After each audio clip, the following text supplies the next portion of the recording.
Where have all the dragons gone? The beginning of the end. Volume 1 by BeaDragonia. Dedication.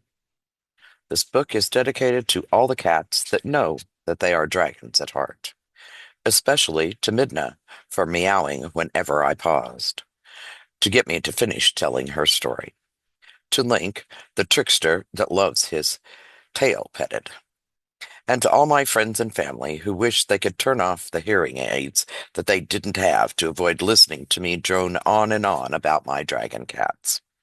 Special thanks to the W community for all their support and advice. And by extension, NJ West, this book would not be nearly as beautiful and organized without you.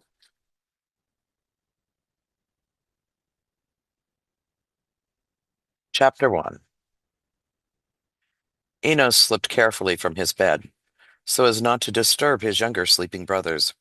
Jonathan was 12, with bright blonde curly hair and a scattering of freckles on his nose. Michael was 9, with hair more a reddish blonde, taking after their grandmother. He, too, had freckles, which scattered across his nose and cheeks. His mother teased them that every freckle was a fairy's kiss to mark them as the favored. Enos was 16, and his hair was no longer the blonde it had been in his youth. It had now turned to a light brown. He was sure that he would have his father's dark locks. The fairies must not have liked him, as he had no freckles. But he did have his father's dimples in both cheeks. His brothers did not. When they teased him about not having freckles, he replied that dimples caught the eye of a pretty lass faster than any freckle. Besides, almost everyone had freckles. Few had dimples.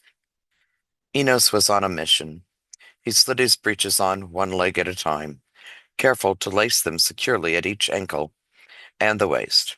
It wouldn't do for them to come loose tonight. Slipping stockings onto his feet, he quietly picked up his boots and carried them. He would put them on outside. At the doorway, he took his coat from the hook by the door and slipped a piece of bread left from the day before into the pocket. He also took his father's water carrier, slipping it over his head and hanging it off one shoulder. Then he put his coat on. Slipping out the door, he felt a quiver of fear for what he was about to attempt. Crossing himself as the village priest had taught him, he softly closed the door and latched it. With his feet now warmer, in the new boots his father, the village cobbler, had just taught him to make, he stood and started walking quietly across the yard. He tried not to make any noises that would alert the dogs and set them to barking. Finally, Enos had cleared the edge of the village and could walk more easily. He was eager to reach the base of the mountain and quickly picked up speed until he was nearly running through the meadows that would soon be filled with livestock.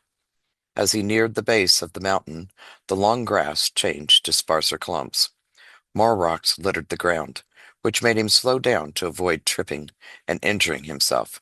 It wouldn't do for him to get hurt when he was just trying to impress Elena. Just the thought of her brought her image swimming before his eyes. Her long, wavy dark hair, reaching her waist, which was so small he could put both hands around it and touch his fingers to each other. The way her full lips smiled and showed her pretty teeth. She had sparkling green eyes, which seemed to dance with joy at everything she did.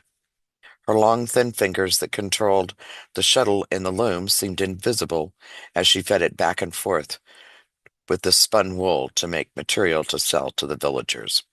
If all went well today, and they wed, their family would never be naked or shoeless. He was apprenticed to be a cobbler at his father's shop.